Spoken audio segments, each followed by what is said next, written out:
Hello, everyone. Welcome to this edition of Gas South District's That's the Ticket, the ultimate podcast exploring all things Gas South District and a source for insights to events on campus and discussions on the wider entertainment and tourism industry. Please welcome the host of our show, Stan Hall, CEO of Gas South District and Explore Gwinnett. Hello and welcome to That's the Ticket podcast. In fact, welcome to the inaugural version of this podcast, as today is our very first episode. When I was thinking about our first episode and knowing the purpose of this podcast, any and everything about Gas South District, I thought that today we would discuss how the campus actually came to exist, and there's no better source on the history of this topic than our inaugural guest today, Miss Charlotte Nash. Charlotte, welcome and thank you for joining us today. Thank you, Stan, for the invitation. Glad to be here. I think I would find it a little hard to believe that there's anyone who doesn't know Charlotte, but just in case there is, and this also gives me an opportunity to brag about the bio of Miss Nash here. Let me tell you a couple of things about her. Most recently, Charlotte served as the elected chairwoman of the Gwinnett County Board of Commissioners, retiring in 2022. Before that, she was in the private sector as a co-founder of a consulting firm. Prior to that, she was the county administrator, which, if you don't know what that is, that's sort of like the CEO of a company. And she also served as the finance director for Gwinnett County in the past as well. She is currently serving on the ATL board as a representative of our area here. She's a proud UGA grad, and she and her husband Michael live in the Harbins area, and she is a lifetime Gwinnett County resident, something that Charlotte and I brag about all the time. You got it. Not many of us are they? Not our age, anyway. So, Charlotte, did I miss anything about leading up to who you are and what you've done? Well, I want to correct one thing. I left office at the end of 2020. Oh, okay. So I don't want to take those 2 years away from my successor. Well, that's my mistake, and thank you for correcting me a little bit. No worries. That pretty much sums things up, other than I will brag about the fact that Michael and I celebrated our 50th anniversary Well, last year. congratulations. So, good for you. we think it's probably going to last now. Well, I think you're in pretty good shape. So, Charlotte, I want to talk to you about. Obviously, the show is to talk about Gas South District a little bit, and Gas South District has become a pretty large area, sort of an extensive organization that does so many things. But I want to start back for our listeners today and talk about the very beginning, before there was anything even on this campus. So tell us a little bit about that conversation, those decisions that were made that led up to the initial building that was put here, and just sort of how we got this whole thing started. Well, we have to go back to the mid-'80s. Yeah. Of course, the first project that was built with SPLOST in the county was the Justice and Administration Center, where you and I worked for so many years. Right. But interestingly enough, the Civic Center, as we called it in those days, was part of the second package, the package for the second SPLOST program in 1988. And the project was initially sold to the public as a place where you can go see your kid graduate without worrying about what the weather's going to be on the football field you would be graduating on previously. So it was viewed as, I think it was probably viewed as more than that by the commissioners that were in office at that time. They were a very activist board and had visions of what they wanted to see in the county, and having a place for big type gatherings was part of that vision. For folks who were not here in 1985, it's hard for them to imagine the difference between Gwinnett County then and Gwinnett County now. Yeah. But you know as well as I do, we didn't have a place where a large crowd could be there for an event. Or, I mean, the chamber dinner, for goodness sakes, was held outside Gwinnett County. Can you imagine that? Yeah. Not anymore, right? Not anymore. No. But so that board decided that they wanted to create. Now, I will be honest, I didn't articulate it to the folks who were in office at that time. I was not so stupid as to do that, but I thought, why in the world would you put the Civic Center outside the city of Lawrenceville? Yeah. I mean, you got the county seat. Why would you not place a facility like that in the county seat? But the decision was made, and this actually was closer to the geographic center of the county. Yeah. So the decision was made. They struck a deal with Eastern Airlines once the sales tax was passed. Eastern Airlines Pilots Retirement Fund. Really creative negotiations during that in exchange for doing improvements on Sugarloaf and the I-85 access point of Sugarloaf. There was the ability to acquire additional acreage here. The initial site that was bought for the Civic Center was a good deal smaller than Right. what we have now, even before the more recent additions of property here. So I'll give kudos to the group of commissioners in office then for having chosen a good site and for using some creativity in how they drew the contracts that gave us the chance to acquire additional property.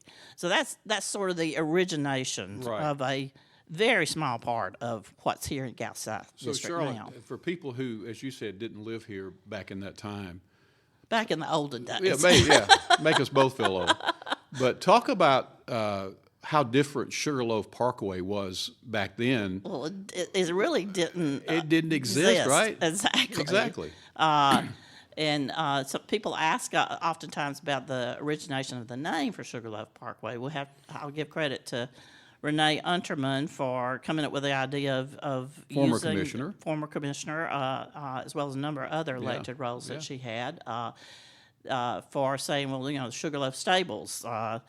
Sugarloaf is a great name. It's catchy. There's not another one around, and hence we have Sugarloaf Parkway now. But that doing those road improvements that we can't imagine being without now. I mean, the county's seen it as important enough to extend Sugarloaf Parkway all the way around to Tequila, and hopefully we'll finish all the way up to another connection at the northern end of Peachtree Industrial eventually. But a lot of things. I guess part of the point of talking about that is how widespread the effects of that initial idea of building a civic center for the county actually have. All those effects have been created. And when you're talking about you had some concerns about why would you take it out of Lawrenceville, and even though this was maybe the true center of the county, but when you say there was nothing here, there was nothing here. Right. So that's why Right. people were wondering, why are you building that thing out in the middle of nowhere, right?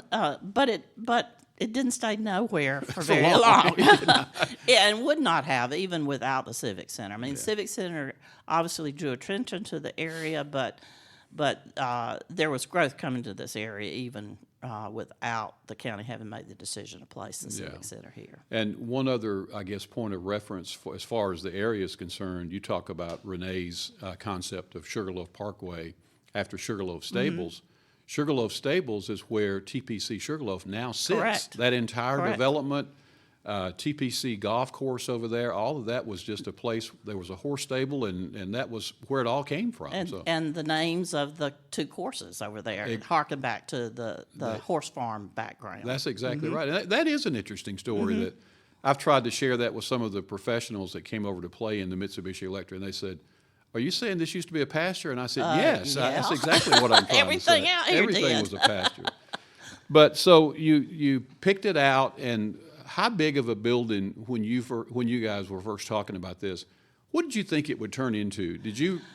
Oh, at that point, I really didn't have a vision, certainly not what it has turned into. Yeah. And I doubt seriously if any of the commissioners who were making the decisions at that time could have visualized it being as big a campus as it is now with the many different facilities that are available. But I'm positive, Lillian Webb was commission chair at that time. She's known for being a visionary, so I suspect she had some sense of the fact that it would become more than just the Civic Center, and some of her cohorts on the commission probably had more of a long-term vision than I did at that time. So the campus got started off with, again, what was sort of called the Gwinnett Civic Center, and for the purpose that you talked about, just having a place where some things could take place on a countywide basis. And then how did the arena conversation get started? Oh, well, arena, we focused on convention exhibit space, and but then arena was much later, and a lot of it had to do with having a bigger space. I mean, let's face it, graduating classes in Gwinnett County for most of the schools continue to get bigger and bigger. And if you give 4, 5, 6 tickets to each graduate, exhibit halls suddenly were beginning to get tight for some of those graduations. So that and a place to have larger concert events. I mean, it was a matter of looking at what the market demanded. Same kind of thing that y'all are doing now. What does it take to compete with other facilities? Exactly. Because it's great to have the facility, but if you don't have uses for it that are helping pay the bills, then that's a whole different sort of problem. It is, and so the concept just continued to grow in size, as you said. Even before the arena, y'all started adding on to exhibit space, and then the arena came along, and then we sort of stayed at that square footage, for lack of a better term, for several years. But then, while you were in office, another SPLOS came up that really made a significant change. And talk about that a little bit for our campus here. Well, we continued again to look at what the market was demanding, what it takes to stay competitive, what the needs of the community were. Staff and members of the Convention and Visitors Bureau shared information with the Board of Commissioners, and we looked at different ways of financing the improvements, and some of the same kind of issues that had come up when we were looking at ways to finance the arena. We did things that bond attorneys told us couldn't be done initially, but if you look at things hard enough, usually you can find a legal way, to work through. Clarify that, right? Work through the process. Oh yeah, I mean, if it's bonds issued by a local government, we got to go into Superior Court and defend the legality of the bond issuance before it can be done. So yes, it was pretty important that it be done in a legal way, but. Sometimes you just have to turn things around and look at them differently to figure out a way. And I'll give kudos to the finance department team and the outside experts, the bond attorneys and so forth that worked with us on that. That sort of laid the groundwork. Well, we figured out a way to finance the arena, and it was successful. The arena had demonstrated that there was a demand for that kind of facility, and then we. Listening to the market demands, particularly additional convention space. We were just getting priced out, eliminated from competition for some of the types of shows and conventions that we would like to have here. You know this better. I'm preaching to the wrong person by feeding back that kind of information to you, but obviously there was a need for additional space so that we could be competitive at a different level. And it's like anything else. If you don't respond, if you don't figure out ways to change and grow, then you're going to become obsolete. I mean, the refurbishments that are happening all through this complex now is an example of the kinds of things that have to be done all the time. All the time. Just to give some credence to what you guys were thinking about with the arena, and the market was there. And I tell people this all the time, and they look at me like they don't believe me, but it is true.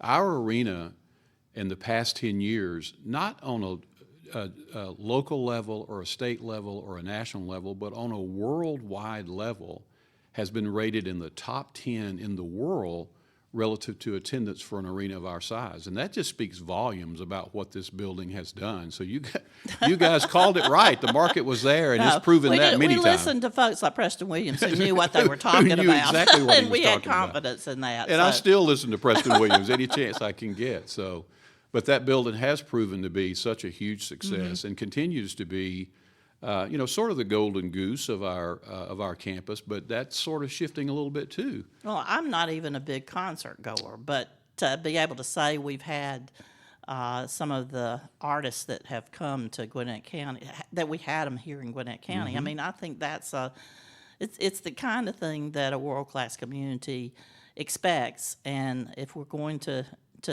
be a world-class community in Gwinnett, then we need to offer those type of amenities. Yeah, and I think the other thing that was really smart that was done in the beginning, not only with the arena but for our campus facilities overall, is pretty much putting a mandate to keep those buildings up to par. Yes. Our arena is now 20 years old, and we get people that walk in there all the time who are touring it for this or that. And they ask, how long has the arena been here? And we say it's been here for 20 years, and they're just astounded because it still looks so good, because over the years it's been kept up in a manner that was dictated by the governing bodies that sort of put all this action in place. So Well, it's part of the operational agreement too, Right. to put a certain amount of dollars back for those type of activities. I mean, it's a way to. I mean, how many household budgets people are spending up against their limits without any regard to what happens if the auto breaks down or the house needs a new roof. The same tendency magnified becomes a problem with facilities like this, particularly if it's a government facility where the driver is not necessarily profit like it would be in the private sector, but it's still equally, if not more important, to make sure that you're maintaining the facilities in the right way. You let one thing go, and suddenly instead of a roof, you need a lot of other things Yep. because you had a big old leak in the That's roof. exactly right. And the additions that we've made with this latest SPLOST, and you've had a chance to tour all of that not long ago, as I recall. That's true. But as you said, one of our challenges was that we had a really nice facility. We just didn't have enough space. We were very competitive in that market that only required X number of square feet for conventions and trade shows and stuff like that. But we were being completely left out of the market for some of those things that we would call a true convention, where someone comes on a Monday and leaves on a Thursday to stay the whole week. And in that SPLOS that was passed for what people are seeing on our campus now, we really doubled the size of our convention, the exhibit space, as you talked about, Right. and it's turned into a whole different place. Also, I kid all the time. I've probably kidded with you. I know more about parking decks than I've ever known in my life. But talk a little bit about why the parking deck issue became like an important part versus the surface parking that we had always had. Well, I mean, I see it as part of the transformation in Gwinnett. I mean, real estate was the cheapest part of transactions in the past. That's no longer the case. No, it isn't. You have to make more out of each square foot of real estate, and that usually means that you're going to go up with parking and shrink the amount of surface parking that you offer. There's so many other things that could be done with what was in surface parking, and certainly the parking decks became very critical, particularly with adding a hotel and all the other things. Future plans, hopefully, for some additional private sector development on the property. Those plans couldn't have happened unless we transformed surface parking, freed up that space by the use of decks. Yeah. And goodness knows, I know more about parking decks than I ever wanted to as well. We both do, right? Painfully about how expensive they are, for sure. Anytime you try to impress somebody and you lead the conversation off and you say, we've got some beautiful parking decks, that's a tough challenge to try to keep everybody on the edge of their seat. But it's so important, though. Well, I'm afraid that I lead with what a wonderful sewer system we have. We got plenty of good stuff to talk about. Charlotte, you mentioned when you were talking about in the early days of the convention center that the Gwinnett Convention and Visitors Bureau, the GCVB, became a partner with the county based on an operations and management agreement for this campus and the facilities. Talk a little bit about how that came to be. We knew that we didn't. I think the decision was pretty straightforward from the county's perspective, that the county did not want to be operating the facility Right. directly. Right. That's really was not within the county's bailiwick, not necessarily something that the county would have expertise in doing. So the Convention and Visitors Bureau became the conduit for the operations of and maintenance of the facility, and then of course in turn contracted with a private sector company for a while to do that as well. So we try. I think that's one of the strengths of Gwinnett County's culture, is that we're not afraid to try something. Say, oops, that didn't work quite as well as we wanted it to, so let's try something else. Yeah. Let's don't just keep repeating Right. something that doesn't seem to be working. And the building itself, that initial Civic Center building, it had a lot of issues, even when it was supposedly complete. I'm experiencing a taste of that now, so yeah. Well, it was. There were, things don't always go the way we expect them to. In fact, in life, we can pretty much expect that there will be surprises, and we continued to struggle at the time that the facility was supposed to be finished. One of the long-serving members of the Convention and Visitors Bureau came into office as a county commissioner, very concerned about what was happening at the convention center, and I'll have to hand it to Wayne Hill. He, I think, suggested to that commissioner that perhaps he ought to go take a closer look at things, and hence Tommy Hughes's love affair with the Convention and Visitors Bureau and with the this complex here began. He still serves on our board and has been on, Exactly. I don't know how many years, but many years. And Richard Tucker, Richard Tucker. again, they went through a lot trying to get some of the initial mistakes taken care of and guide what happened with the facility later on. I think about, what would this facility have been had we not found somebody like Preston Williams who could guide not only Board of Commissioners, could provide good advice to them, but the Convention and Visitors Bureau itself, and have the contacts within the world of these type of facilities that he did. Yeah. Fittingly, I think it was a wonderful thing that Convention and Visitors Bureau decided to name the greenway that leads into and the park in honor of Preston. Most people in Gwinnett County have no idea of the contributions that he's made, not just to this facility, but to the things that have had broader impacts too. So thank y'all for having thought of that and for having done it. Well, you and I could talk about Preston Williams forever and ever and ever, because we're both big fans of Preston and all acknowledge. And one of the reasons I wanted to do that was not only that he deserved it, but I want people who are on this staff now who weren't here when Preston was here to understand who he is, what he did while he was here, and such a visionary through all that. So I do think it's a fitting tribute. And I think I told you, you were here the day we dedicated the park. Yes. Preston is not an emotional guy at all, but he was that day. That meant a lot to him, and it's so well deserved. Well, and I think he had more to say in front of a group than I've ever heard him say. He was a little chatty that day. He was a little chatty. That's good. That's good. I do But think, Charlotte. those people, I mean, I can name a lot of other people who have had big contributions to this district, but it's those people did their part. Now they've handed it off to you and the current staff, the current members of the Convention and Visitors Bureau, and good things still to come. Good things still to come. I do think, just to go back a few minutes about the O&M agreement, again, I don't know if it was, I'm assuming that y'all really thought that out hard and long, but if you think about other buildings that are owned by a governmental entity and in fact are ran by a governmental entity, without mentioning anybody or any place, there have been instances where that became difficult based on individual and or politics in general.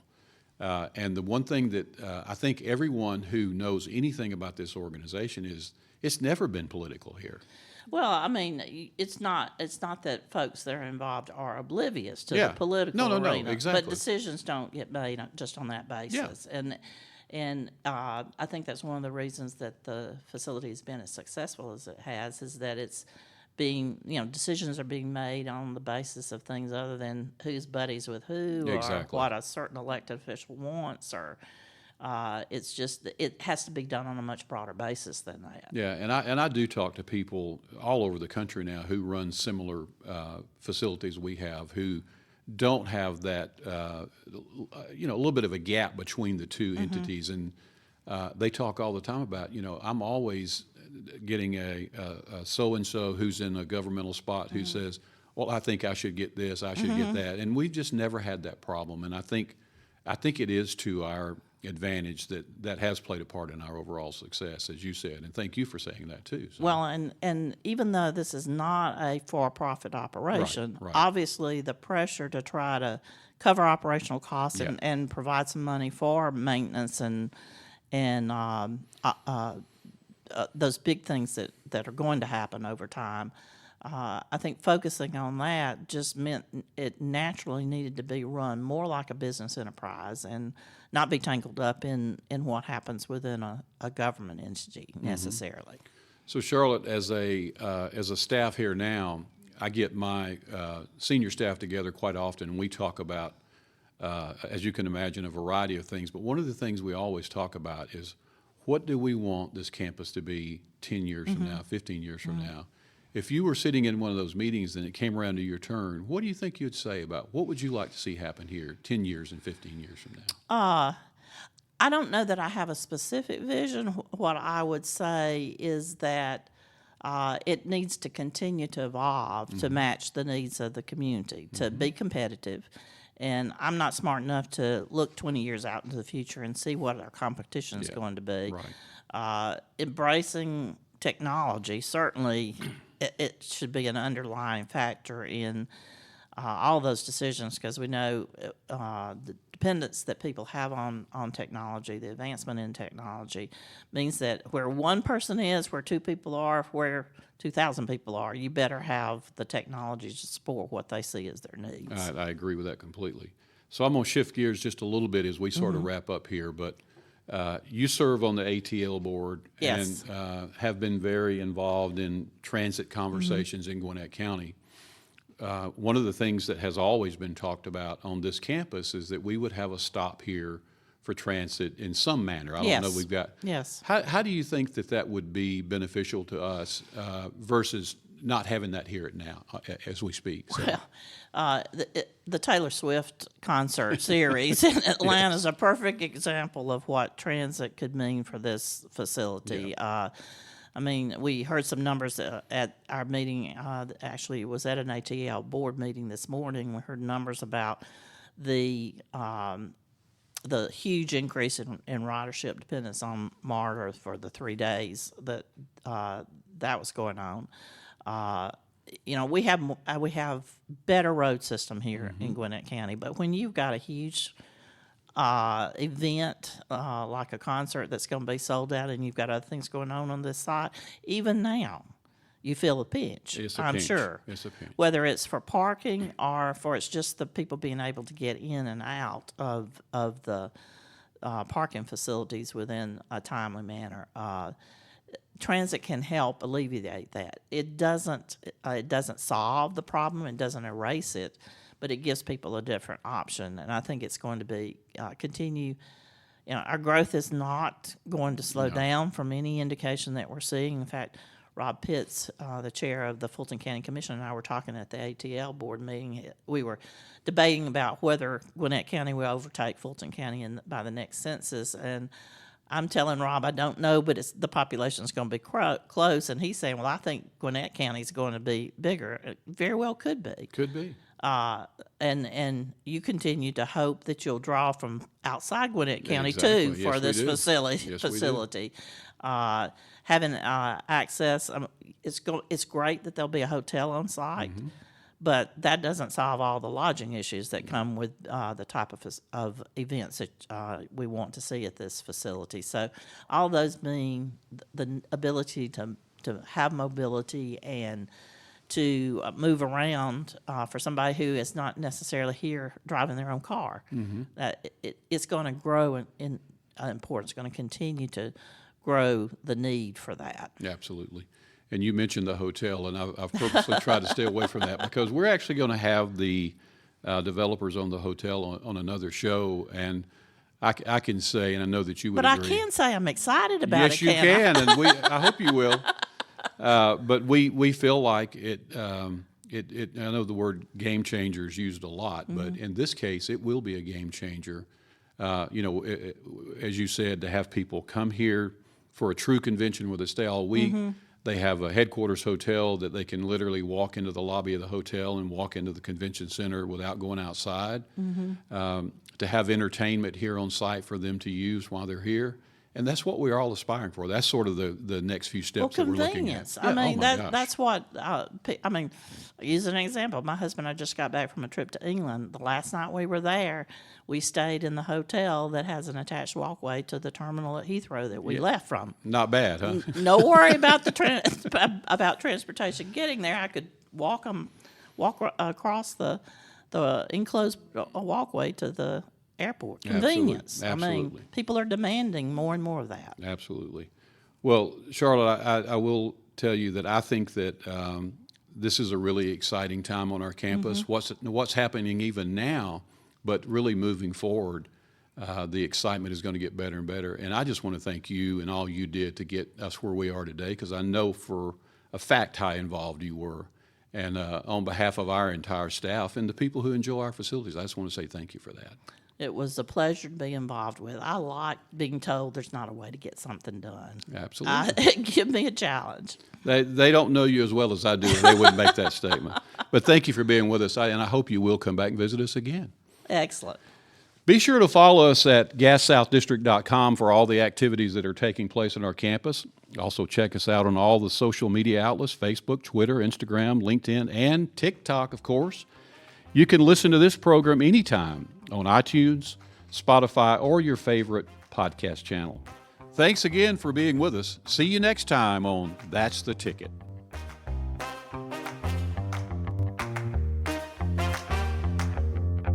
Thanks for joining us today, and we hope you enjoyed the episode. For show notes and further information about Gas South District and upcoming events, please visit our website at gassouthdistrict.com. That's the Ticket.